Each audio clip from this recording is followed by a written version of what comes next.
ورن ام وی مزگینه دلی خدا هلگرن و گازی ان در دوره خوابکن و جوار را بیجن کو عیسی مسیح جمرن رابی. براستی عیسی مسیح جمرن رابی. و جین یعنی قیامه یعنی رابین.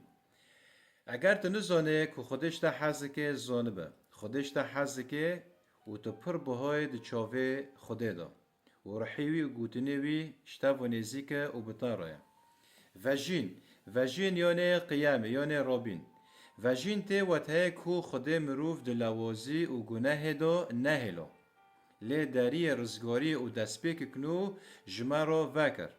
وکو مسیح رابی هر مروف دکاره جه به هیویتیه خم و شاشتین خو خلاص ببه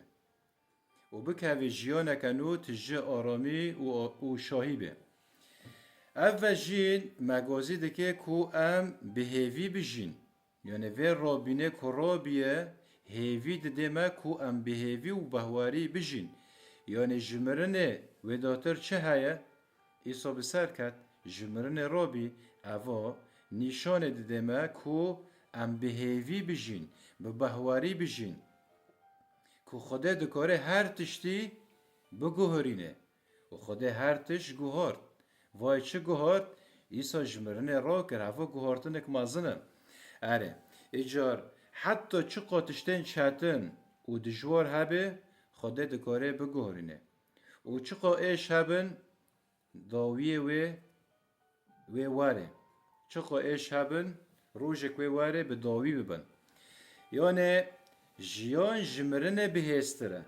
و روناهی لدیجی تاریتیه بسر دکوه جیان جمرنه بهستره و روناهی لدیجی تاریتیه بسر دکوه مدی کو عیسی مسیح چوا لدیجی مرنه بسر کرد لدیجی تاریتیه روناهی دا ایجار هیوی هیا جیان هیا چما جبر کو عیسی مسیح رابی جمرنه مدام کو رابی جمرنه هیویه ددمه بهواری ما خورده که لوما بهواری و هیوی جمرنه بهستره جبر ویا که و جینا عیسی مسیح لهمی کومن بهوارمندون و جهان بیروز به بهواری و هیوی نمینن جبر کو بهواری و هیوی جمرنه بهستره